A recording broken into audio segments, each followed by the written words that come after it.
Mis queridos amigos, sean todos ustedes bienvenidos aquí a un nuevo programa en Contracultura News, el espacio que tenemos para revisar las principales informaciones del mundo. Hoy día traigo un episodio bastante nutrido porque, como verán, la cantidad de noticias que se está desarrollando y la trascendencia que tienen estas noticias es realmente impactante, algo nunca antes visto probablemente en la historia de la humanidad, porque esta vez engloba a todo el mundo está interconectado, no es como cuando estallaron las guerras anteriores que vimos. Hoy día el mundo está completamente interconectado y eso hace que estas políticas y estas situaciones que se vienen desarrollando se desarrollen en diferentes partes del mundo.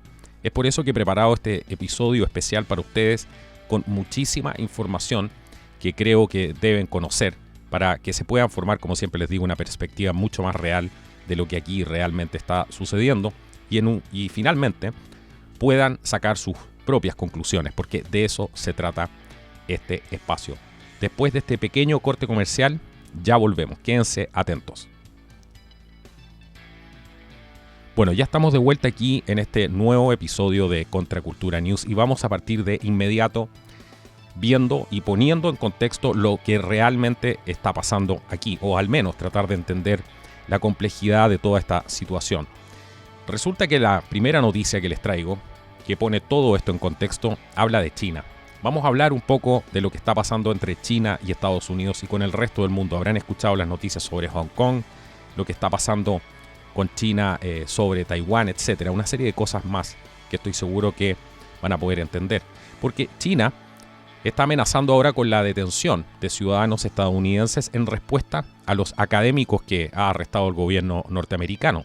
Porque según informes, el gobierno chino comunista advierte al Departamento de Estado de Estados Unidos que puede comenzar a retener a ciudadanos estadounidenses en represalia por los arrestos de varios académicos chinos en los Estados Unidos durante el verano.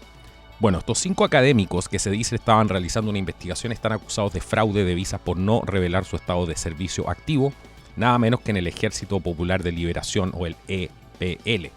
Bueno, estos académicos eran aparentemente investigadores de posgrado que estaban especializados, según se dice, en áreas como biomedicina e inteligencia artificial. En diversos grados, todos aparentemente ocultaron su asociación con el Ejército Popular de Liberación de China a las autoridades norteamericanas. Bueno, recordemos que en el pasado los funcionarios chinos han utilizado ya una táctica conocida como diplomacia de rehenes, en la que niegan a los ciudadanos extranjeros el permiso para salir de China debido a una disputa diplomática no relacionada con quienes podrían ser detenidos, por ejemplo. En septiembre, recordemos que hubo un aviso de viaje del Departamento de Estado donde se advirtió: el gobierno de la República Popular China hace cumplir arbitrariamente las leyes locales, incluso llevando a cabo detenciones arbitrarias e ilícitas y mediante el uso de prohibiciones de salida a ciudadanos estadounidenses y ciudadanos de otros países sin el debido proceso legal. El gobierno de la República Popular de China utiliza detenciones arbitrarias y estas prohibiciones de salida justamente. Bueno, entre todas estas razones que han enumerado para tales acciones, por ejemplo, está ganar influencia entre la negociación sobre gobiernos extranjeros, por ejemplo. Han dicho que somos conscientes de que el gobierno chino, entre otros casos, ha detenido a estadounidenses, canadienses y otras personas sin base legal para tomar represalias contra los enjuiciamientos legales y ejercer presión sobre sus gobiernos, con un indiferencia hacia las personas involucradas, dijo John Demers, el asistente del fiscal general a cargo de la División de Seguridad Nacional del Departamento de Justicia. Además dijo, si China quiere ser vista como una de las naciones líderes del mundo, debe respetar el Estado de Derecho y dejar de tomar rehenes, agregó Demers.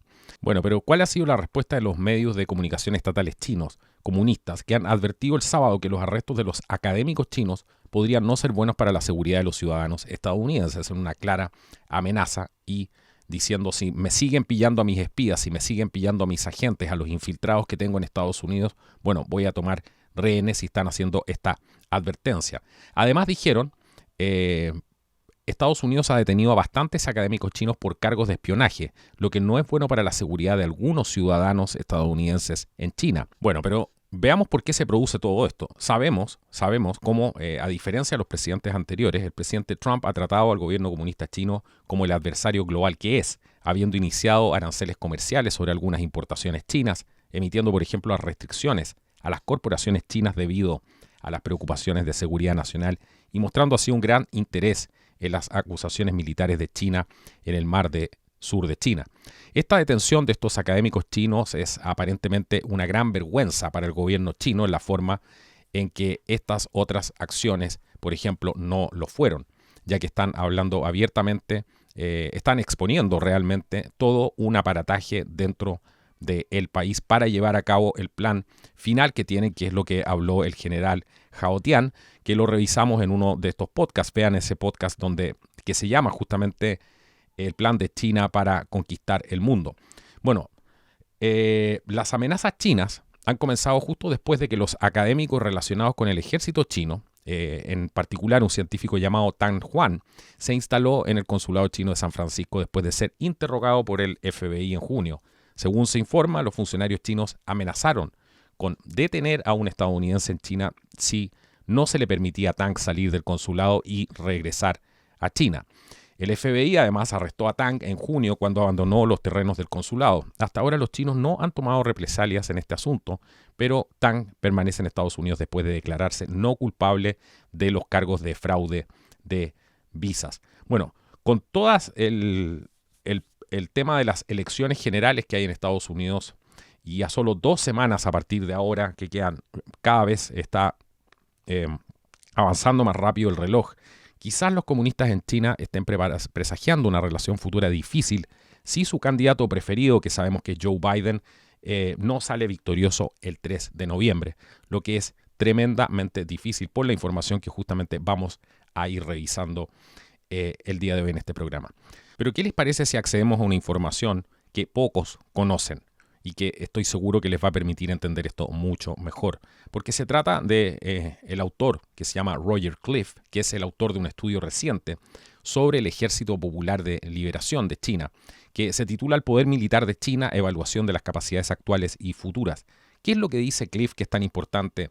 Cliff dice que las guerras modernas se deciden por estrategia y doctrina. También dice que China esconde su doctrina militar detrás de la desinformación y el secreto. Además dice que no debería sorprendernos que Beijing mantenga oculta su doctrina militar, porque la razón es simple. Los gobernantes chinos tienen 2 caras, una cara comunista y 2, un rostro capitalista. Así que Cliff dice, averigüemos, adivinamos finalmente cuál es su verdadero rostro, se hace la pregunta. Y explica muy bien que el régimen de Beijing, marxista-leninista, es totalitario y criminal. Reprime activamente la disidencia, asesina activistas políticos, opera campos de trabajo de reeducación y persigue a los creyentes religiosos. Agregamos a esto la acumulación militar y el comportamiento amenazante de China hacia Australia, India, Taiwán, por ejemplo. Él se hace la pregunta y dice, ¿qué sentido tiene pensar que los líderes chinos son capitalistas que simplemente fingen ser comunistas? Bueno, según Roger Cliff, los objetivos militares de China los determina el gobernante Partido Comunista. Este partido se suscribe a la teoría revolucionaria leninista, una teoría que busca diseñar la caída del capitalismo. Bueno, la traducción que él hace justamente dice, Beijing está tratando de derrotar a Estados Unidos. Sobre este último punto, Washington y el Pentágono están confundidos. De vez en cuando ven lo que está haciendo China, pero luego todos en Washington vuelven a abrazar a Panda.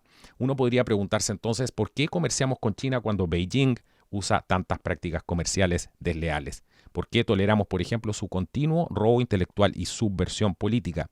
Aquí encontramos, por ejemplo, que los legisladores estadounidenses también tienen 2 caras. Tienen un rostro que está indignado por los crímenes de Beijing y un rostro que quiere hacer negocios con Beijing. Entonces, ¿cuál es el verdadero rostro de los políticos estadounidenses?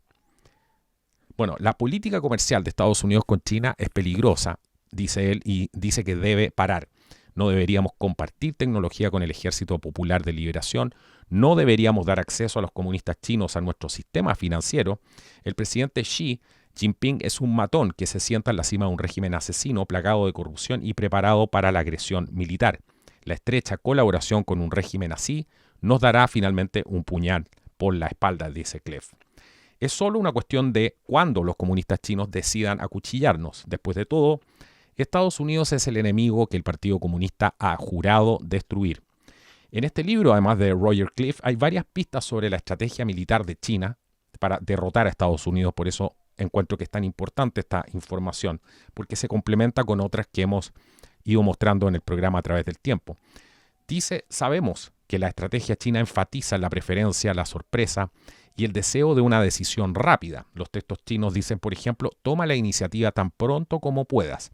De acuerdo con la práctica china antigua, estos textos también enfatizan evitar un enfrentamiento directo con las fuerzas militares enemigas, junto con ataques de precisión y liderazgo unificado bajo un mando centralizado. Pero veamos qué es lo que tienen planeado los chinos, qué es lo que se ha venido hablando durante muchísimo tiempo en Estados Unidos por los grupos de patriotas y algunos adelantados que vieron cuál era realmente el peligro aquí. Y Donald Trump parece estar absolutamente consciente y trabajando para eliminar esta potencial amenaza o al menos neutralizarla, y está tomando las acciones correspondientes. Bueno, en términos de la doctrina militar de China, aquí están los lemas de los documentos secretos de orientación de campaña de China que hacen referencia a las operaciones conjuntas integradas. Estas sugieren una invasión anfibia y 2 nuevos dominios de lucha, que sugiere que la operación anfibia apuntará a objetivos fuera de la esfera de influencia de China. El número 3 es la ampliación del alcance de las operaciones, que sugiere, por ejemplo, un teatro de operaciones completamente nuevo. Si tomamos los 3 conceptos de guía de campaña juntos, parece que los chinos visualizan algún tipo de invasión naval anfibia que involucra nuevos dominios al expandir el alcance de las operaciones militares.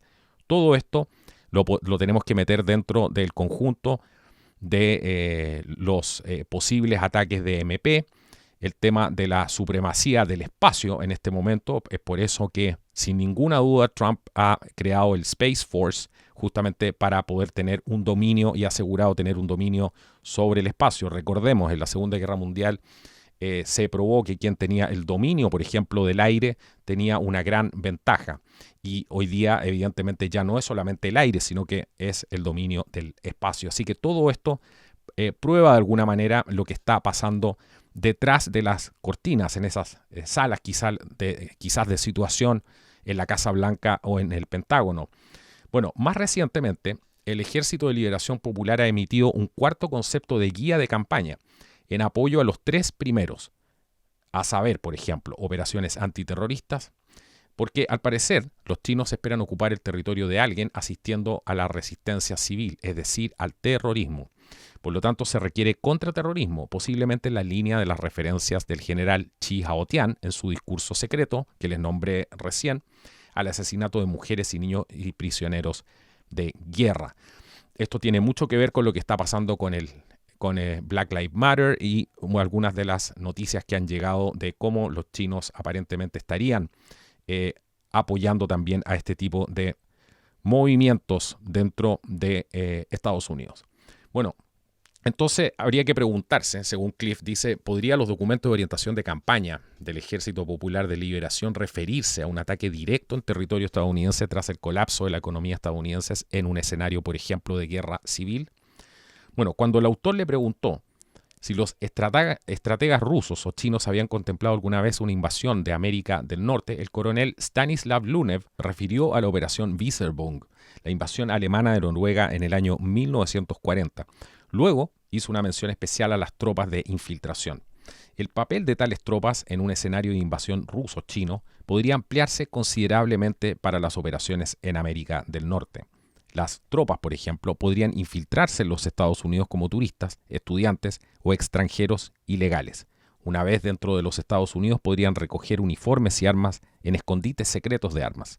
Luego podrían asegurar puntos claves de entrada como aeródromos y puertos. No es necesario que las fuerzas invasoras provengan directamente de China o Rusia. Lunev señaló que las ideas presentadas en Zimmerman Telegram durante la Primera Guerra Mundial se adelantaron a su tiempo. En ese telegrama, el ministro de Relaciones Exteriores de Alemania propuso una alianza militar entre México y la Alemania imperial. México, así, en las circunstancias adecuadas, podría ser un aliado importante para una potencia invasora, aunque Alemania en ese momento no estaba en posición de invadir los Estados Unidos o colocar tropas en México. Mucho se ha hablado de Baja California y la presencia de los chinos ahí a través de inversiones, etc. También se ha hablado que el muro no es solamente por un tema de los inmigrantes. Así que todo esto va tomando forma. Toda esta información que he compartido con ustedes ahora es del analista Nyquist, muy un analista muy importante, muy serio, que ha ido mostrando toda esta información durante bastante tiempo y ha ido develando estos misterios de la doctrina militar de China y sus estrategias. Todo esto les va a servir para entender muchas de las noticias que vienen a continuación. Es un sustrato importante que tienen que tener para poder entender justamente lo que está pasando. Pongan atención a esta noticia. El alcalde, exalcalde y ahora abogado del presidente Trump, Rudy Giuliani, anunció el día martes que mañana, o sea, hoy día, se publicarán más documentos explosivos que detallan los delitos financieros y personales de la familia Biden. Este exalcalde de Nueva York se unió al programa War Room Pandemic del ex estratega jefe de la Casa Blanca Steve Bannon para explicar el cronograma de las próximas revelaciones de Biden. En las próximas 24 o 48 horas va a presentar otra información potencial relacionada con las actividades delictivas no financieras, preguntó Bannon a Giuliani. Él dijo, vamos a hacer ambas cosas. Habrá más actividad delictiva financiera, más pruebas sobre los temas que ya tenemos e incluso acuerdos más importantes que son sorprendentes, explicó Giuliani. Bueno, Bannon también le preguntó si alguno de los documentos que detallaban la conducta personal de Joe Biden o su hijo Hunter Biden era criminal. Respondió, no tengo ninguna duda de que lo es. Todo lo que tienes que hacer es mirarlo y descubrir, y es criminal, respondió Giuliani. Bueno, la campaña de Biden ha puesto fin a todas las apariciones hasta el día jueves, cuando se enfrentará obviamente a Trump en un debate estrictamente controlado con la activista demócrata Christine Belker, como que va a ser la moderadora de este debate.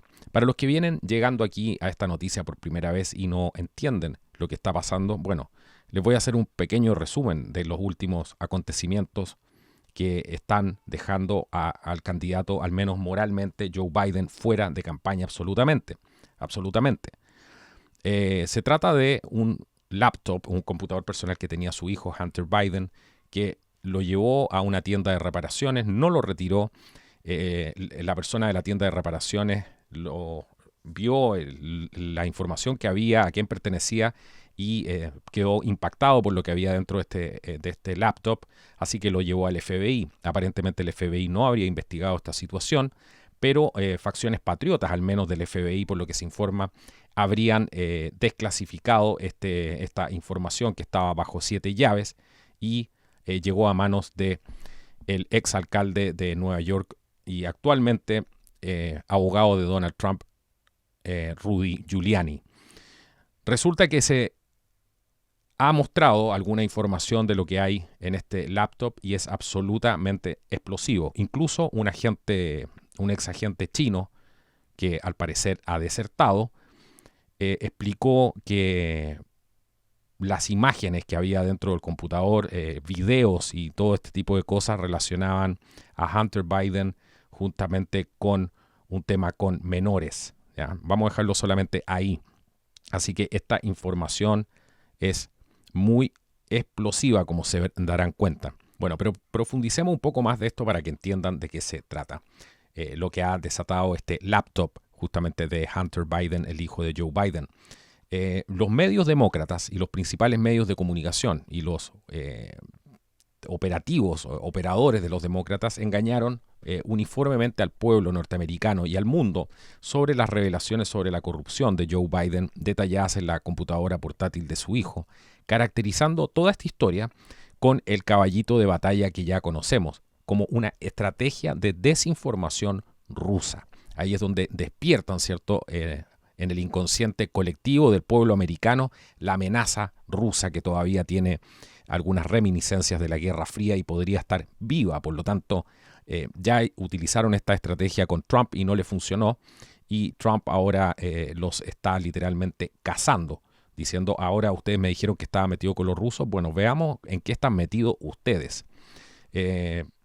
Así que, sin ninguna evidencia realmente para refutar toda esta historia de Hunter Biden, que fue publicada por el diario el New York Post, los medios de comunicación y los legisladores demócratas rápidamente volvieron a su cansado libro de jugadas Rusia, Rusia, Rusia, como les explicaba y detalla este artículo de Infowars. Bueno, justamente esta historia salió publicada en el diario The New York Post. ¿Y qué fue lo que pasó?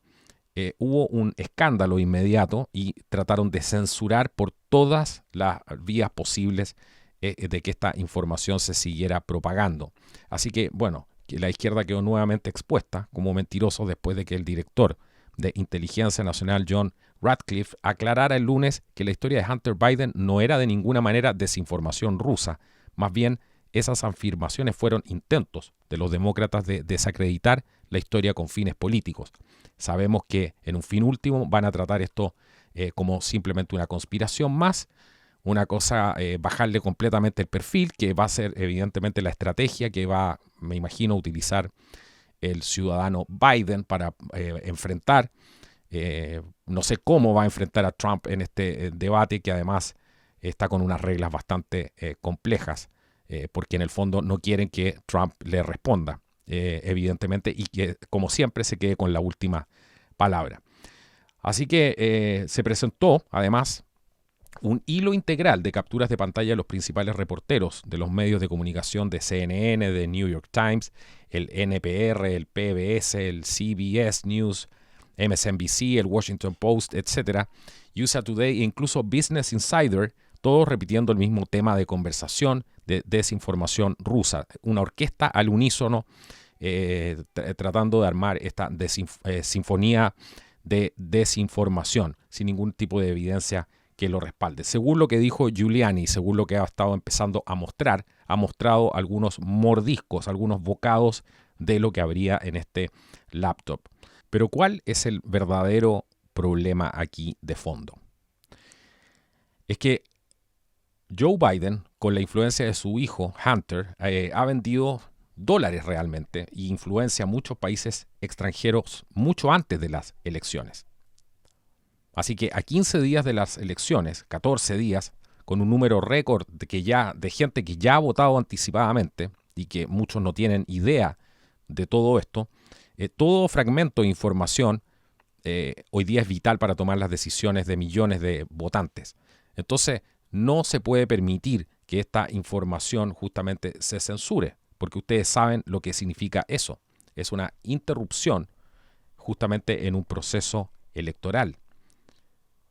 La gente tiene derecho a saber la verdad y para eso existe la libertad de prensa, para eso existe obviamente también la primera enmienda, etcétera. Una serie de cosas más que garantizan que el público tenga derecho a ser informado y a hacer un voto informado también. Entonces, toda esta información que hay en el portátil, en este laptop de de Hunter Biden, lo que demuestra de alguna manera es que está comprometido. El candidato está comprometido con gobiernos extranjeros, especialmente con China. Es por eso que Trump, si se fijan en las últimas declaraciones que ha hecho, ha puesto énfasis justamente en lo que les traté de mostrar de un principio. El escenario es ese. Si gana Joe Biden, va a gobernar China, Estados Unidos, literalmente. Literalmente. No se sabe qué tan comprometido por China está, pero sabemos que esa es una estrategia que están utilizando hace bastante tiempo. También vimos en algunos programas anteriores algunas de las estrategias que usan como las trampas de miel. Estos personajes viajan con sus hijos muchas veces a China y ahí empiezan los negocios. ¿Qué pasa en esas noches? ¿Qué les ofrecen? Porque recordemos lo que hacía la KGB. La KGB, cuando tú llegabas a Rusia, como un invitado especial del régimen, lo primero es que te regaban con alcohol. Y los agentes iban viendo, evidentemente, cuáles eran tus gustos, qué es lo que te gustaba, si te gustaban las rubias, si te gustaban las morenas, si te gustaban los... Y después te daban eso y te filmaban. Entonces, esto es lo más peligroso que estamos viendo aquí. ¿Cuántos de los líderes de nuestros países estarán comprometidos por China? Habría que hacerse al menos esas preguntas. Pero todo esto, este caso de Biden, demuestra que, al menos moralmente, Trump se ha quedado solo compitiendo por la presidencia de Estados Unidos. Si esto se sigue desclasificando y se sigue mostrando más evidencia como la que ya se ha mostrado, esto sería dejar literalmente a Trump solo en la carrera, porque sería legítimamente el candidato. Y el otro sería un candidato que prácticamente está trabajando para una nación extranjera. Por lo tanto, desde el punto de vista moral y desde el punto de vista legal no tiene ninguna legitimidad. Al menos eso es la conclusión que podemos sacar de toda esta información. Pero veamos cómo se sigue desarrollando esta historia, porque hay cosas que uno nunca termina de sorprenderse. Y me refiero a estos rituales que están apareciendo por todas partes y que ya hemos hablado en algunos videos anteriores. Resulta que unos miembros de Antifa han conducido un ritual en las calles de Boston y no han encontrado nada mejor que quemar banderas y comerse un corazón ensangrentado que simbolizaba al corazón del presidente Trump, mientras contrarrestaban una protesta contra la violencia política de izquierda, que también se está llevando a cabo en esta ciudad. Bueno, todas estas escenas han sido publicadas obviamente en Twitter y relata y muestra a todos estos grupos de Antifa con letreros y megáfonos, todos reunidos en medio de la calle en la ciudad de Boston, dejando escapar estos gritos guturales, chillidos exagerados como miembros del grupo y mostrando toda esta locura e insanidad. Así que ese tipo de cosas es lo que estamos viendo en diferentes partes. Lo mismo ha pasado ahora recién en Chile. Así que ese es el tipo de energía que esta gente está llamando, porque se trata de eso. Mucha gente dice, es que toda esta gente es atea. No es atea. No es atea. Esta gente cree en Lucifer. Todos estos son ritos luciferianos lo que están haciendo. Si no lo creen, algunos, por ejemplo, de los cánticos que hicieron en este éxtasis, era la alabanza al Dios del caos. Eso fue lo que gritaron. Estoy en llamas, decía otro. Otro hacía un llamado a la diosa del caos. Diosa del caos, escucha nuestros gritos. Diosa del caos, escucha nuestros gritos. Están abriendo los portales literalmente para que entre el caos, abriendo las puertas del infierno. Mientras queman las banderas de los distintos países, porque es lo mismo en todas partes. Sudáfrica, nadie habla de lo que está pasando en Sudáfrica. Un estilo muy parecido, creando una guerra racial que no existe, porque mucha gente que es normal no lo ve así. Sabemos los problemas raciales que siempre ha tenido Sudáfrica, pero están tratando de hacer una persecución ahora contra los Boers, ¿cierto? Que son en su mayoría blancos. Tan lejos está Sudáfrica de Estados Unidos, de Chile, de Colombia, etc. Pero es lo que estaba pasando en todas partes. La noticia que traigo a continuación es de esas cosas que ya escapan a todo tipo de análisis, si se quiere, racional, cuando uno analiza la figura de una persona que se dice supuestamente cristiano. Porque recordemos que no hay que meter a todo el mundo en el mismo saco. Hay mucha gente que también hace mucho daño con esto. Hay buenos cristianos en todas partes, independiente de la iglesia que vayan. Finalmente la calidad de la gente se ve por los corazones y no por toda la parafernalia externa ni por las doctrinas que tengan. Sobre todo en momentos tan difíciles donde está empezando y todo esto da las señales de la persecución a los cristianos que se está viendo y que estaba anticipada, donde se está cumpliendo palabra por palabra y donde los globalistas pretenden arrancar de esto usando la tecnología. Bueno, el Papa Francisco ha dicho en el fondo que la propiedad privada es un derecho secundario. Cuando nosotros hemos dicho aquí en el programa que vienen por todo, este tipo de afirmaciones lo prueban, porque se alinean las fuerzas al unísono. Distintos intereses, distintos grupos de interés, pero con objetivos en comunes. Tal cual como a veces quieres atacar a un país y te alías con todos los que tienen algún problema con ese país.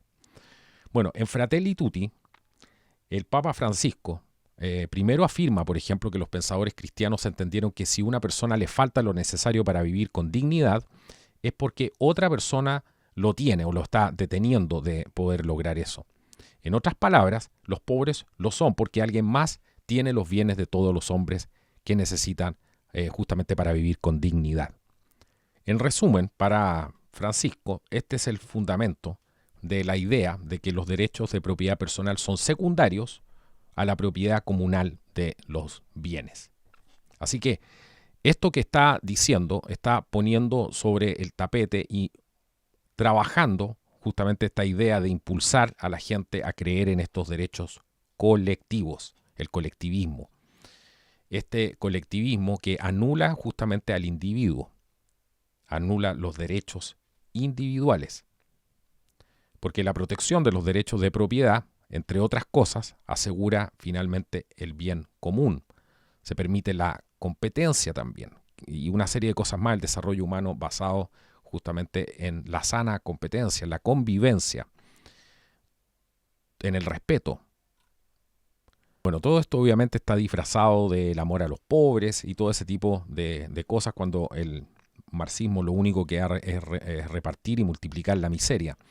Pero justamente esto es el típico argumento marxista que hemos visto y que les prometí que venía el podcast de la guerra memética que viene, lo voy a poner después de este programa porque era muy importante toda esta información. Así que ha ignorado algunas encíclicas anteriores de sus predecesores como el Papa León XIII, quien una vez escribió, por ejemplo, que los socialistas, trabajando en la envidia del pobre hacia los ricos, se esfuerzan por acabar con la propiedad privada y sostienen que las posesiones individuales deben convertirse en propiedad común de todos para ser administradas por el Estado o por organismos municipales. Bueno, Francisco, en cambio, aboga abiertamente en contra de poner demasiado valor en el amor de uno por su propia cultura y nación, afirmando que en cambio deberíamos estar mirando a un horizonte universal, un horizonte global, sociedad de algún tipo. A la luz de esto es difícil ver sus afirmaciones realmente sobre los derechos de propiedad como algo más que un ataque contra la idea de que las comunidades pueden y deben autogobernarse y que las personas pueden y deben tener derecho a poseer los frutos de su propio trabajo. Así que ahí lo tienen, las verdaderas intenciones del Papa, lo que él piensa, está más cerca del marxismo que del cristianismo que muchos cristianos conocen, donde lo más importante es los frutos que da la persona, la meritocracia, etcétera. Todo ese tipo de cosas están presentes en el cristianismo, el derecho y el deber para algunos de ganarse el cielo. Todo eso es completamente contrario a el marxismo, al comunismo. Pero cuando le han preguntado esto, incluso al Papa ha dicho que no, son los comunistas los que se parecen a ellos, porque lo ha dicho así abiertamente, como que son ellos los que simpatizan con las ideas de Cristo en el fondo. Saquen sus propias conclusiones con esto. Bueno, pero tenemos una noticia aquí positiva porque el presidente Donald Trump ha anunciado el primer centro gubernamental para combatir la trata de personas. Esta es una información muy importante porque recordemos que Trump ha hecho más que cualquier otro presidente justamente para poner orden en el muro sur y esto es evitar la trata de personas. Estamos viendo esto en las diferentes fronteras cuando se empieza con esta política de fronteras abiertas, hay un descontrol evidentemente, otros países caen en el socialismo, otros países están completamente desestabilizados, entonces todo esto da pie para que haya un desorden migratorio, donde además puede ser aprovechado, como vimos en un principio, por estos estrategas militares para poder meter operadores dentro de los países para, ustedes saben qué hacer, ya lo hemos visto, lo que ha ido pasando. Así que parte del refuerzo de las fronteras también tiene que ver con evitar la trata de personas. No he visto a las Naciones Unidas apoyando a Trump en esto. Sería interesante ver que se dedicaran, por ejemplo, a este tipo de cosas. Apoyen al presidente Trump justamente en esta genial iniciativa de este centro de control, este centro de comando para combatir justamente la trata de personas. Son ese tipo de iniciativas las que necesitamos en el mundo que estamos viviendo hoy día. Una urna de votos, de estas votos, un buzón, ha sido encontrada incendiada en la ciudad de Los Ángeles y la policía se encuentra buscando además a un sospechoso de este incendio que ha sido provocado después de que se incendiara esta urna de entrega de boletas o de estos ballots el domingo por la noche en la ciudad de Los Ángeles. Así que se quemaron varias boletas, habían aproximadamente 200 votos por lo que se reportó dentro de la urna, lo que llevó a la oficina de registro del condado de Los Ángeles a contactar a los votantes para que vuelvan a enviar sus votos. Dicen que parece que alguien prendió fuego a un trozo de papel o periódico y luego lo arrojó al otro lado de esta urna. Este ataque que vemos a las urnas no es un hecho aislado, ya se han visto bastantes de este tipo de situaciones, otras donde han aparecido, por ejemplo, los votos literalmente en los ríos. Adivinen votos de quién, no eran de Biden, eran votos de Trump. Otra información que viene emergiendo de la linda ciudad de Germantown, ahí en Maryland, donde se muestra en un video en vivo que muestra a uno de los trabajadores electorales ahí examinando las boletas, y un hombre abre una boleta y procede a mirar a su alrededor con sospechas antes de parecer que usa un bolígrafo para marcar la boleta. Así que mucha gente está haciendo el llamado de que vayan a votar lo primero y justamente voten presencialmente para evitar este tipo de situaciones que dan cuenta de un fraude electoral que ya se está empezando a cometer. Así que todo este tipo de cosas se están convirtiendo en una noticia diaria, todas estas cosas raras que están pasando justamente con el tema de los famosos votos por correo. Pero revisemos esta información que es muy importante y da cuenta de algunas de las cosas que están pasando detrás de las escenas y que mucha gente ni se imagina. Porque Japón, por ejemplo, ha anunciado que hay ciberataques a las empresas que están trabajando, estas empresas de investigación, otras instituciones que desarrollan vacunas contra el coronavirus y que se han visto afectadas justamente por ciberataques, aparentemente de China, en lo que se cree son los primeros casos de este tipo en el país, dijo el lunes una firma estadounidense de seguridad de la información. Bueno, en medio de una carrera cada vez más intensa para desarrollar vacunas contra el COVID-19, estos cuerpos han sido blanco de ataque desde abril, estas instituciones de investigación. Bueno, esta firma norteamericana que se llama CrowdStrike no reveló los nombres de las instituciones atacadas, pero dijo que sospecha de los ataques que fueron realizados por un grupo de hackers chinos basándose en las técnicas empleadas. Estos ataques involucraron, por ejemplo, el envío de correos electrónicos adjuntos con archivos electrónicos que parecían estar relacionados con el nuevo virus, pero contenían virus informáticos, según esta compañía. Bueno, recordemos además que en junio Estados Unidos y el Reino Unido, Canadá también, alegaron en un informe que piratas informáticos vinculados a un servicio de inteligencia ruso también habrían intentado robar información de investigadores que trabajaban para producir vacunas contra el coronavirus en sus países, lo que evidentemente Moscú negó. Y también ese mes, el mes de julio, el Departamento de Justicia de Estados Unidos acusó a 2 ciudadanos chinos que creía que estaban trabajando en nombre del gobierno chino por piratear los sistemas informáticos de cientos de empresas, gobiernos y organizaciones no gubernamentales para robar así la investigación del COVID-19 y otra información. Beijing, por supuesto, negó su participación en la piratería. Así que respecto a esto, el profesor Masakutsu Mori, que es un profesor versado en seguridad de la información de la Universidad de Kobe, dijo que es normal que esta información sobre las vacunas COVID-19 esté sujeta a ataques cibernéticos, ya que los grupos de piratas informáticos tienden a robar información confidencial que está en estos centros de investigación. Pero pongan atención a esta importante noticia, porque Estados Unidos ha consolidado su relación con Brasil mucho más allá a través de un millonario acuerdo comercial. Y fue el asesor de Trump justamente que se reunió con ejecutivos de empresas de ambos países en la sede de la Federación de Industrias del Estado de Sao Paulo, como reporta un artículo del PanamPost.com. Bueno, Robert O'Brien, asesor de seguridad nacional del presidente estadounidense Trump, indicó este lunes en una visita oficial al Brasil, en la ciudad de Sao Paulo, donde firmó una serie de acuerdos que incluyen inversiones millonarias en el país suramericano. Esta es la segunda visita, recordemos, en apenas un mes de un alto funcionario de la administración Trump a Brasil en plena campaña electoral de los Estados Unidos, tras una polémica escala del secretario de Estado Mike Pompeo en una región fronteriza con Venezuela.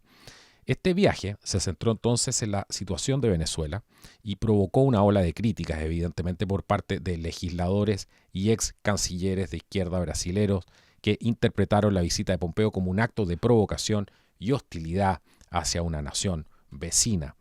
Así que todo este tipo de cosas que están pasando entre el gobierno de Bolsonaro y Estados Unidos tienden a afianzar las relaciones de comercio con Estados Unidos y son parte de las tácticas que se están utilizando para consolidar un balance realmente en la región por el tema justamente de China. Así que hay algunas cartas de intención que se firmaron el lunes que incluyeron, por ejemplo, la financiación a través de la Corporación Financiera de Desarrollo Internacional, la DFC por sus siglas en inglés, de Estados Unidos, de 2 nuevos proyectos en Brasil. El primero, por ejemplo, incluye una inversión de $259 millones de la firma Smart Rio para modernizar y expandir la iluminación pública, por ejemplo, así como instalar cámaras de seguridad y puntos de acceso a Internet en la ciudad de Río de Janeiro. También hay un préstamo directo de $300 millones para apoyar así la expansión de la cartera de crédito del Banco de Inversión Brasilero BTG Pactual, según este comunicado de la DFS. Bueno, también el Banco del Desarrollo estadounidense ya se comprometió a invertir $25 millones para que la minera irlandesa TechMet aumente la capacidad de producción de una mina de cobalto y níquel en Piauí. Así que son bastante las noticias de esta alianza que continúa entre Bolsonaro y el presidente de Estados Unidos, que es una de las alianzas que mantiene a la región aún a flote, digamos las cosas como son. Si no, todo esto ya se hubiese ido al despeñadero hace bastante rato, y es por eso mismo que el presidente Jair Bolsonaro ha sido tan atacado justamente por los poderes globalistas, y ha habido todo este escándalo internacional por el tema de la Amazonía y todo ese tipo de cosas que ustedes ya estarán familiarizados. Pero es importante no perder de vista el siguiente tipo de noticias, porque sí sigue este tema de los ciberataques, de la inteligencia rusa, por ejemplo, que esta vez ha sido acusada, al menos a 6 integrantes de ellos, de ejecutar ciberataques mundiales. Desde el año 2015 ya se reporta que los rusos han atacado sistemas en Francia, Georgia, Países Bajos, República de Corea, Ucrania, Reino Unido, también en Estados Unidos. Fue esta vez el Departamento de Justicia que acusó a 6 ciudadanos rusos por realizar estos ataques informáticos en todo el mundo, lo que se está convirtiendo en una parte también de este nuevo sistema de guerra también electrónica de alguna manera. Y todas estas personas que fueron acusadas, estos ciudadanos rusos, por el Departamento de Justicia de Estados Unidos, también formaban parte de la Dirección Principal de Inteligencia Rusa, más conocida como el GRU, esta agencia que está bajo el control del régimen de Vladimir Putin. Bueno, pero ¿qué más se sabe de eso? Algunas de las cosas es que estos ataques comenzaron el noviembre del 2015, según el informe que emitió, el comunicado en realidad que emitió este organismo, y que confirma cómo el régimen ruso ha logrado infiltrarse para su beneficio y ha provocado numerosos daños en, por ejemplo, Francia, Georgia, Países Bajos, República de Corea, también, como se informa, Ucrania, el Reino Unido y también Estados Unidos, entre otros. Estos ataques dicen que comenzaron en noviembre del año 2015 y se han extendido aproximadamente hasta octubre del 2019, como señala este organismo. Bueno, solo en Ucrania provocaron ataques contra la red eléctrica de este país. El ministro de Finanzas y el Servicio de Tesorería también del Estado fueron atacados, mientras que en Pensilvania atacaron los sistemas de 2 hospitales, 60 oficinas, 18 instalaciones comunitarias en Heritage Valley, provocando la falta de disponibilidad de listas de pacientes, historiales, archivos de exámenes físicos y registros de laboratorio, además de la pérdida de estudios en cardiología y cirugía. Bueno, estas son acusaciones muy graves contra estos 6 hackers que se extienden en una larga y detallada lista que también incluye las elecciones en Francia, cuando filtraron miles de correos electrónicos privados de la campaña de Emmanuel Macron para afectar el resultado.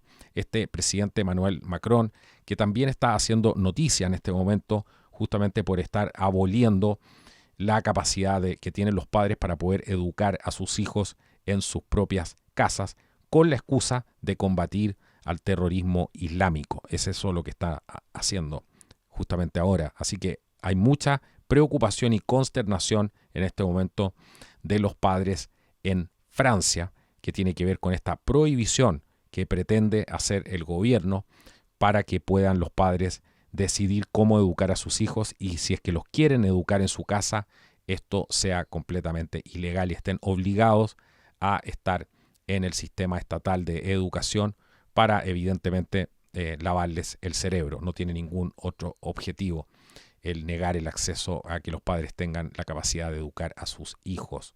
Esto es un complot organizado contra la libertad de los países.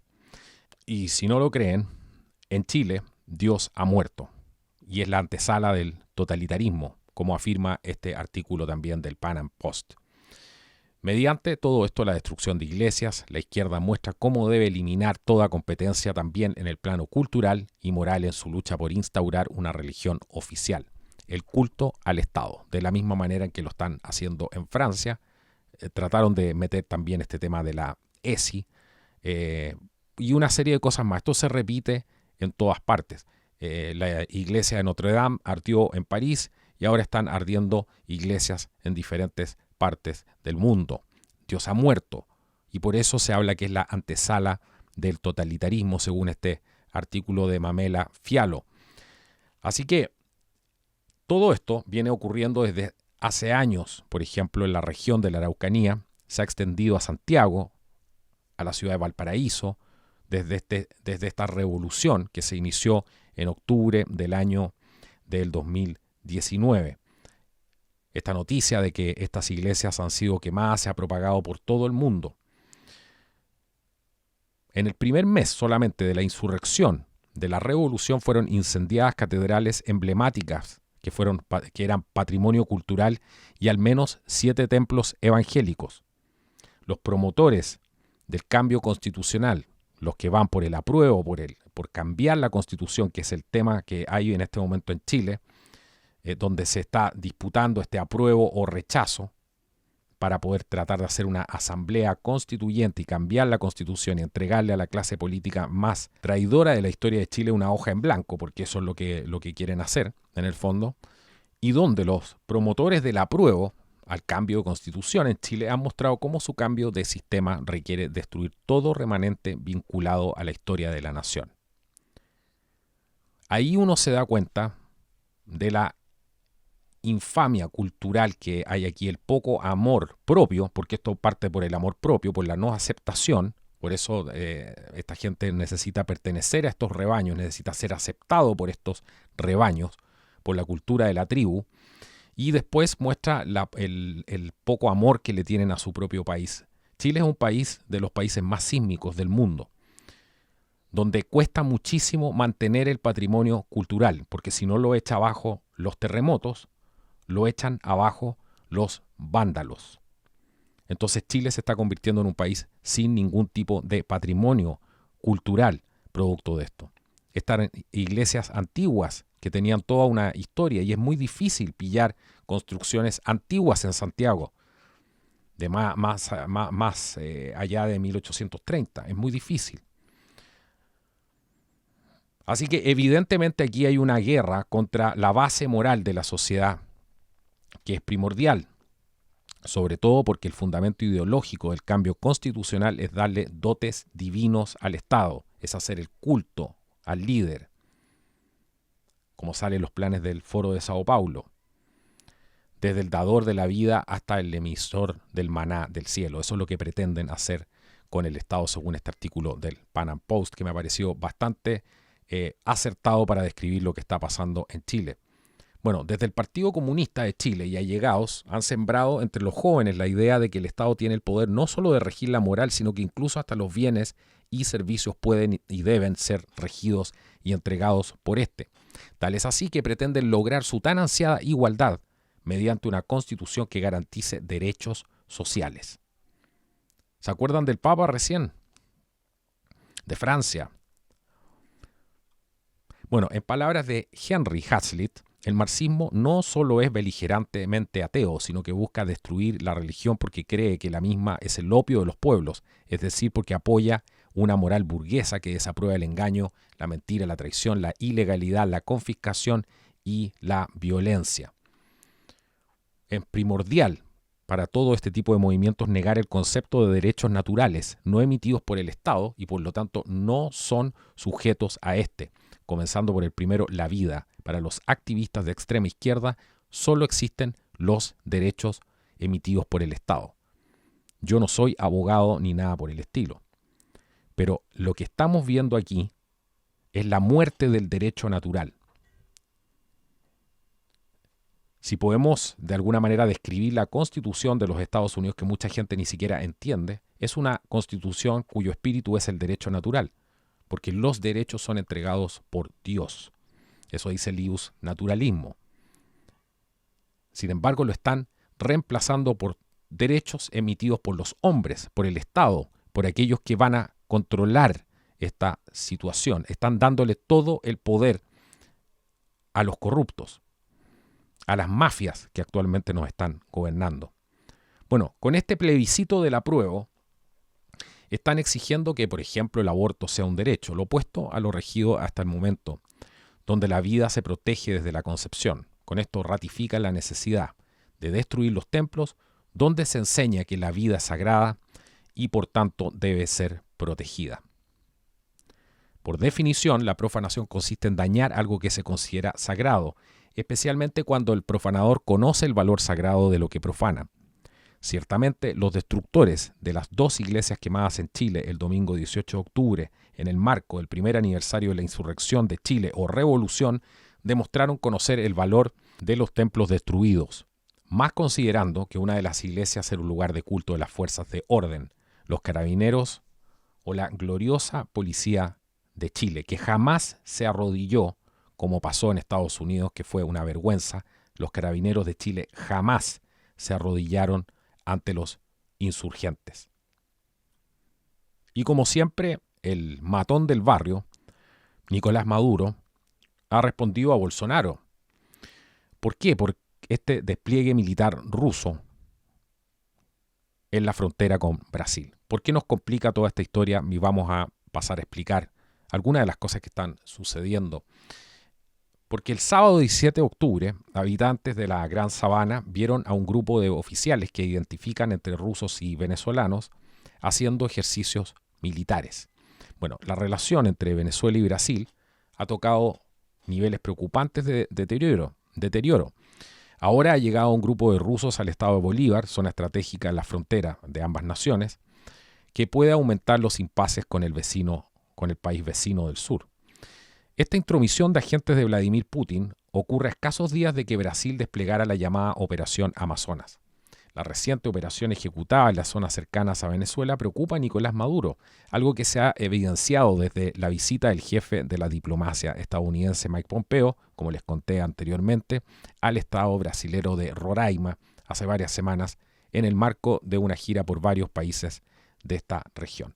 Bueno, esta táctica militar también se llevó a cabo en las cercanías de la triple frontera entre Brasil, Perú y Colombia.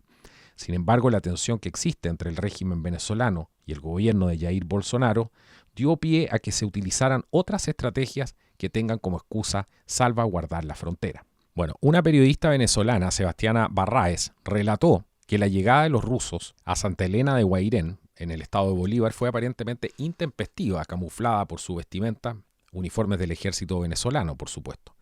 El aterrizaje se centró en un objetivo, el despliegue continuo de los ejercicios militares. Al parecer, los militares extranjeros se instalaron en la 5102, escuadrón de caballería motorizado. Esta zona también es conocida como Fuerte Escamoto. Es un área estratégica que está localizada en la vía hacia el aeropuerto de Santa Elena de Guairén. Bueno, hasta los momentos, las autoridades locales, que es lo que se ha reportado, se mantienen herméticas sobre todos estos hechos. No han ofrecido algún tipo de información y aseguran que no tienen conocimiento sobre las labores que se desarrollan en el lugar, por supuesto. Sin embargo, las declaraciones de algunos habitantes de la zona, recogidas por el medio Infobae, siguen un mismo patrón. Todos aluden al uso de prácticas armadas. En conjunto con los rusos también estuvo el arribo de una comisión con funcionarios de la Dirección General de Contrainteligencia Militar, pero aún permanece oculta toda esta información. Bueno, el sábado 17 de octubre, habitantes de la Gran Sabana vieron al grupo de efectivos que identifican entre rusos y venezolanos haciendo ejercicios militares. Bueno, todo esto ya se ha visto durante bastante tiempo. Esto no es nuevo, no es para nada nuevo para los que siguen atentamente este tipo de informaciones, y mucha gente ha reportado a estos rusos en Venezuela con estos uniformes del ejército venezolano. Hace bastante tiempo se viene hablando de esto. Pero una cosa importante es entender lo que se llama la Operación Amazonas y el revuelo que hay en la frontera de Brasil y Venezuela. Esta estrategia militar del gobierno de Jair Bolsonaro no fue solamente un mero ensayo, lo que él denominó Operación Amazonas. Se calcula que hubo una inversión de $1 millón para preparar al ejército ante un posible conflicto armado con el régimen de Nicolás Maduro. Todos estos ejercicios militares fueron denominados Operación Amazonas. Incluyeron, por ejemplo, el lanzamiento de misiles con un alcance de 80 kilómetros, entre otros despliegues militares. Todo este escenario fue creado en conjunto con otros medios para poder simular la defensa en un imaginario, en una hipótesis de intervención por la frontera terrestre. Esta Operación Amazonia ocurre además en consonancia con la Operación Poseidón, llevada a cabo paralelamente en el Caribe, conducida por supuesto por el Comando Sur de Estados Unidos y con el apoyo de las tropas colombianas. Así que todo ese tipo de cosas son lo que está pasando ahora en la región. Y otra de las cosas que más complica justamente a la región, aparte del señor Putin, que siempre que está por caer algún régimen de estos, siempre le presta ayuda y viene El Salvador.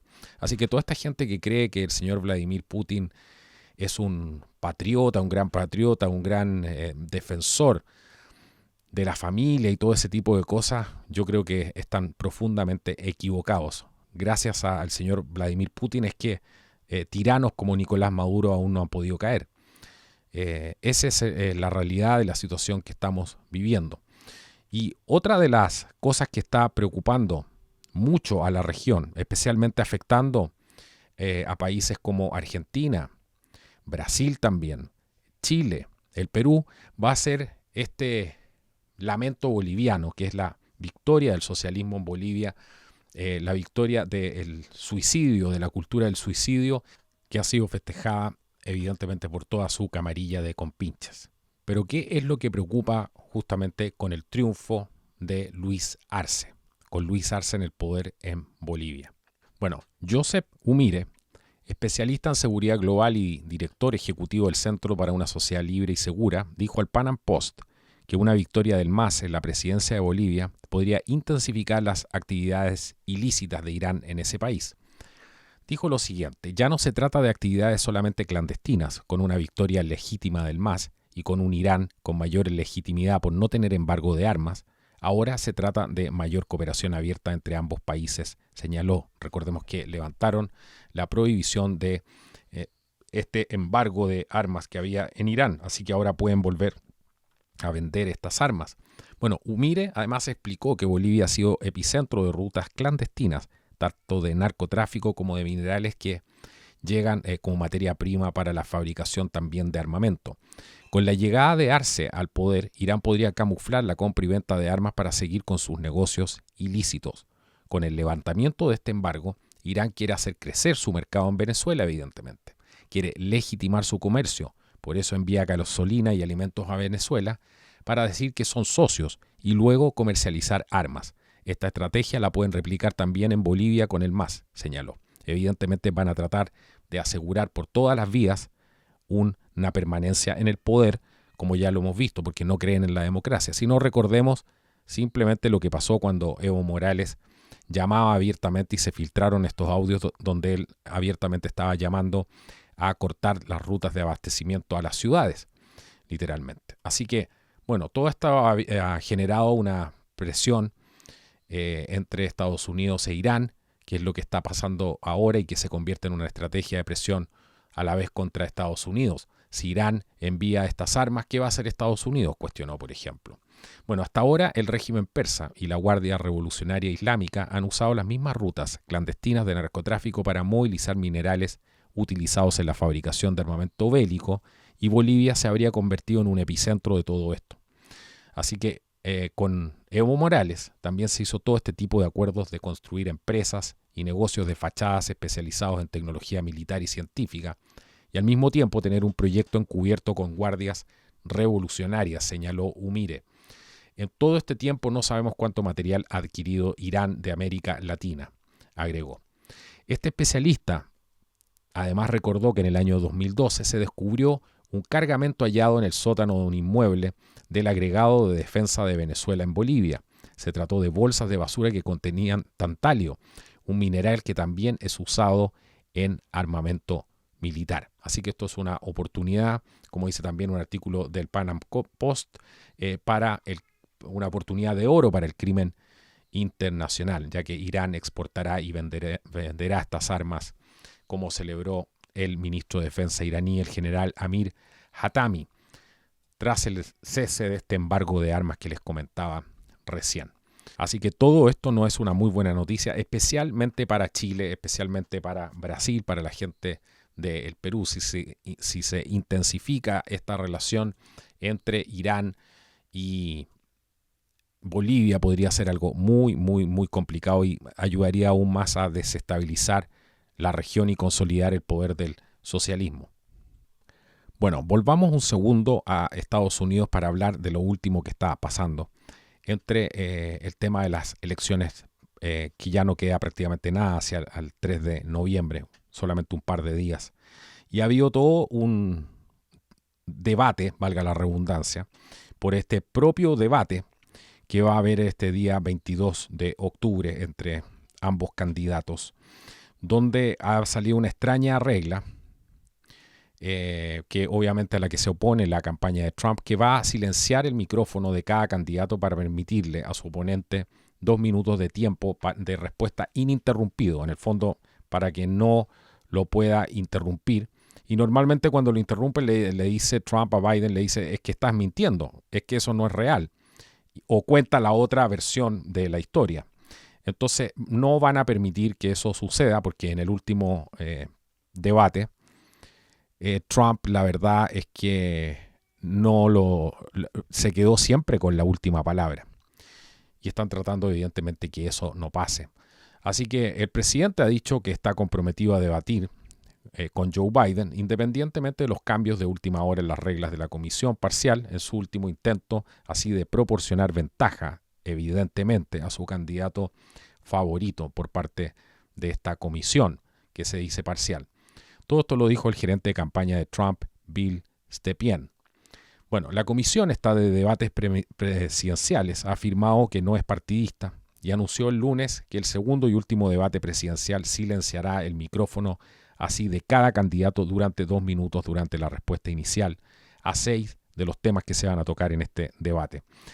La cosa va a ser así: después de que cada candidato hable ininterrumpidamente, seguirán 15 minutos de discusión abierta sin ningún silencio, según la comisión. Así que la campaña de Biden no comentó de inmediato sobre esta nueva regla, pero la comisión de debate canceló lo que debería haber sido el segundo debate, recordemos, después de que cambió el formato del debate a un evento virtual y Trump se negó a asistir. Evidentemente dijo, esto no es virtual, esto es real, y evidentemente una persona que se va a presentar para presidente, lo mínimo que debe hacer es correr ciertos riesgos. Así que ¿cuál es el miedo de ir presencialmente?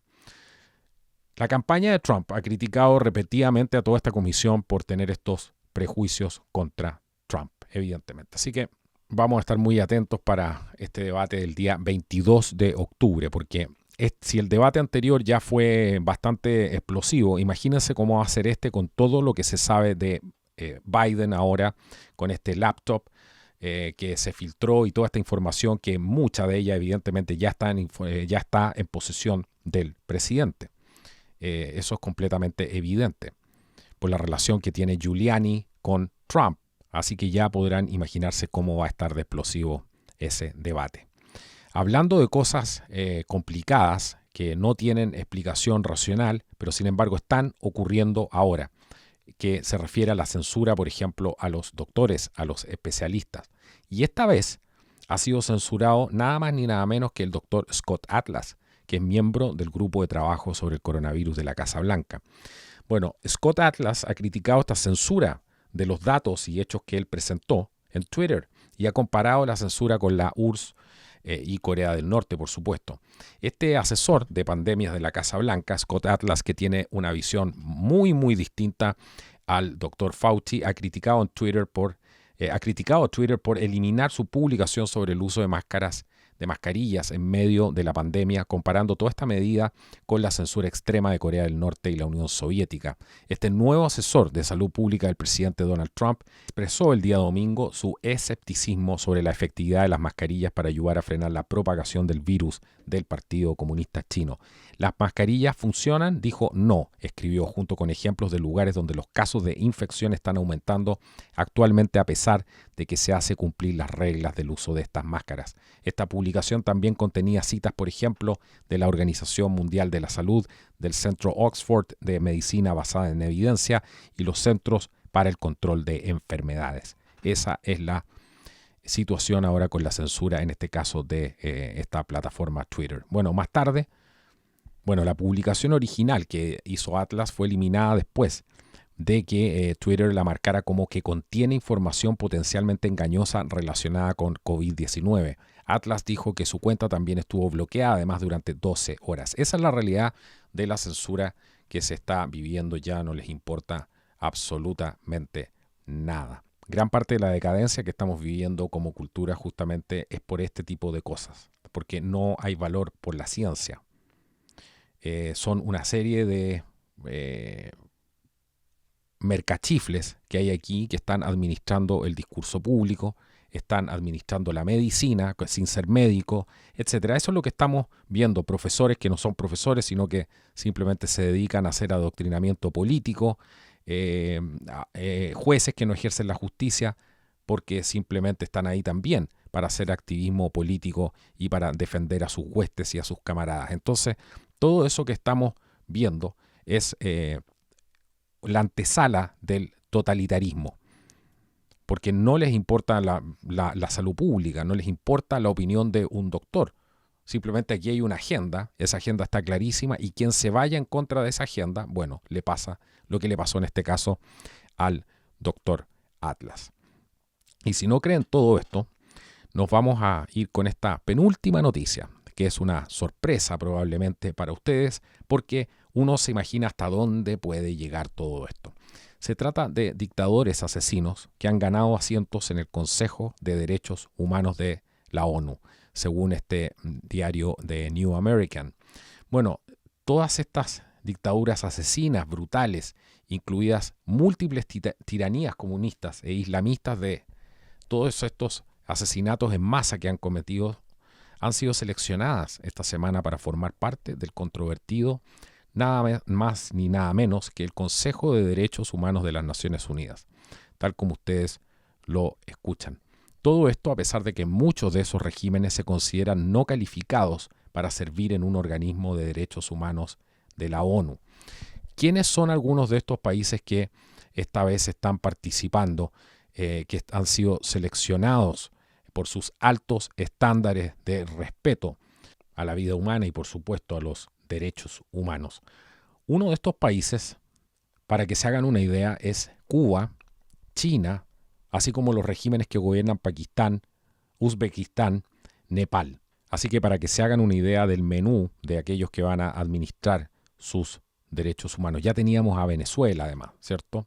Así que toda esta situación, como ustedes estarán acostumbrados, ya no es nada nuevo, no sorprende absolutamente nada. El nivel de asombro sí se trata de las Naciones Unidas. Así que esta semana se celebraron el día martes 13 de octubre las elecciones en la Asamblea General de la ONU, dominada por estos dictadores y regímenes corruptos y totalitarios, y fueron elegidos o reelegidos por otros gobiernos nuevamente, algunos de ellos para formar parte del organismo de derechos humanos de la ONU. Estos ganadores incluyen a los gobiernos de China, Rusia, Cuba, Uzbekistán, Pakistán, Nepal, Costa de Marfil también, Malawi, Gabón, Senegal, Ucrania, México, Gran Bretaña, Francia y Bolivia. Bueno, la gran mayoría de estos gobiernos, como ustedes saben, son conocidos por corruptos en el mejor de los casos y salvajemente opresivos en el peor.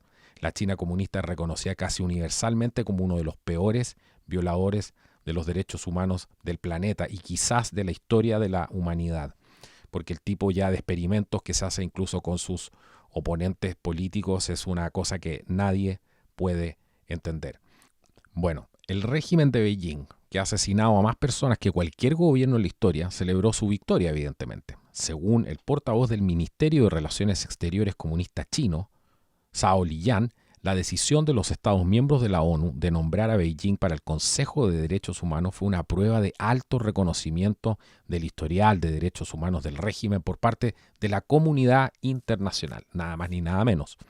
El portavoz criticó las críticas del secretario de Estado de Estados Unidos, Mike Pompeo, como muy absurdas. La brutal dictadura también prometió trabajar con otros regímenes miembros de la ONU para avanzar en el trabajo de Consejo de promover y proteger los derechos humanos. ¿Qué les parece? ¿Qué les parece? Ese es el mundo efectivamente en que estamos viviendo. Sin ningún tipo de comentario más. Ha habido una indignación, evidentemente, a nivel internacional por esto. Es un día negro para los derechos humanos, como ha dicho Hiller Neuer, que es parte de UN Watch, organización no gubernamental con sede en Ginebra, también que monitorea la ONU y sus acciones en materia de derechos humanos. ¿Qué fue lo que dijo él? Elegir a estas dictaduras como jueces de derechos humanos de la ONU es como convertir a una banda de pirómanos en brigada de bomberos. Es un insulto para sus presos políticos y muchas otras víctimas y una derrota para la causa mundial de los derechos humanos cuando la ONU ayuda a los abusadores graves a actuar como defensores y jueces mundiales de los derechos humanos. Cuando el máximo organismo de derechos humanos de la ONU se convierte en un caso de zorros que vigilan el gallinero, las víctimas del mundo sufren. No puedo estar más de acuerdo con lo que acaba de afirmar Neuer. Ese es el mundo en que estamos viviendo, las contradicciones del día de hoy, que evidentemente son la antesala del totalitarismo por parte de estas personas, si no se les pone un freno. Nos vamos a ir con la siguiente noticia, porque encuentro que da cuenta de la valentía de un ciudadano que quiere trabajar, que quiere ejercer su derecho justamente a poder alimentar a su familia, tan simple como eso. Y se trata de un peluquero de Michigan que desafió los mandatos de cierre justamente de su estado. Este peluquero se llama Karl Manke y tiene 78 años, es de Owosso, Michigan, y ha estado cortando el pelo durante 59 años. Bueno, los cargos que le pusieron por violar las órdenes de salud locales y desafiar los mandatos del COVID de la gobernadora de Michigan, Gretchen Whitmer, se retiraron el día viernes pasado. Todo esto fue porque Manke ganó una atención especial y una notoriedad como héroe popular, entre muchos que vieron que los edictos de Whitmer iban mucho más allá de la ley. Todo esto fue cuando cerró el estado inicialmente. En ese momento Manke cumplió, pero después de que ella extendió unilateralmente sus mandatos más allá del 30 de abril sin obtener la aprobación de la legislatura para hacerlo, Manke volvió a abrir su barbería y dijo en ese momento: siento que la gobernadora no es mi madre, nunca lo ha sido. Cuando se le recordó que estaba violando los mandatos de Whitmer, Manke dijo: no podría importarme menos. Si me quieren meter a la cárcel, me meterán a la cárcel. Me gobernarán, pero no me someterán. Esta es una acción de estado policial. Bueno, después Manke presentó una apelación contra esta orden judicial que lo estaba encerrando y que no le permitía cerrar, y su abogado lo defendió de manera brillante. Así que la Corte Suprema del Estado de Michigan finalmente estuvo de acuerdo y en su opinión mayoritaria dijeron la mera magnitud de la autoridad en disputa, así como su concentración en un solo individuo, en este caso Whitmer, simplemente no puede sostenerse dentro de nuestro sistema constitucional de poderes separados.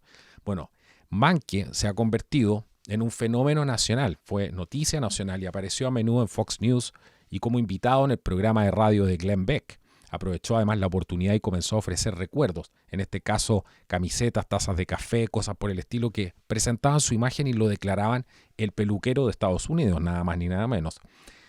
Todo esto a la gran cantidad de seguidores que empezó a tener.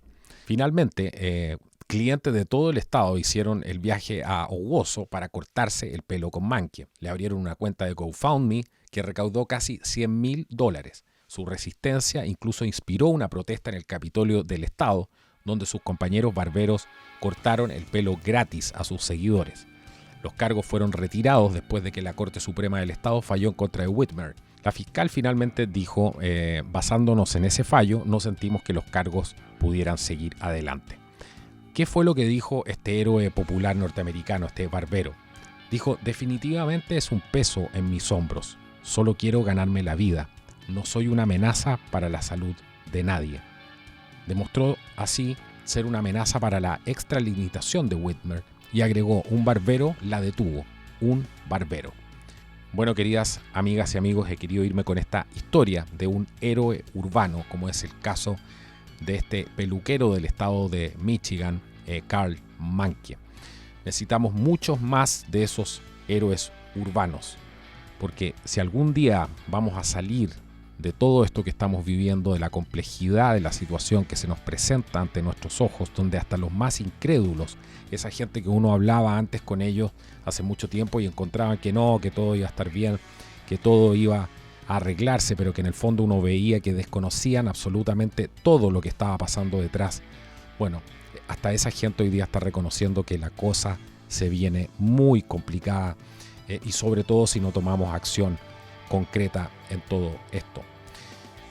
Quédense conectados al próximo programa de Contracultura, un programa imperdible donde van a tener la oportunidad de aprender cuáles han sido las estrategias que se han usado desde los tiempos de la KGB hasta el día de hoy. Vamos a hablar de la guerra memética, como les prometí, para que conozcan esto, y estoy seguro que esto les va a hacer mucho eco con lo que está pasando el día de hoy. Agradecer a toda la gente que nos ha seguido en el programa, que nos apoya, a las bendiciones que entregan al trabajo. Realmente se los agradezco de todo corazón. A la gente que nos apoya en Patreon, en Flow, en Buy Me a Coffee, que hace que este trabajo pueda seguir adelante. Pronto, importantes novedades en el canal. Quédense atentos a la sección de comunidad del canal, donde van a ver un enlace que voy a publicar para que se vayan suscribiendo a una lista de contactos que estoy preparando para una sorpresa que tengo para ustedes muy pronto aquí en Contracultura. Nos vemos en un próximo episodio de Contracultura News. Muchas gracias por su sintonía y hasta la próxima. Que Dios los bendiga.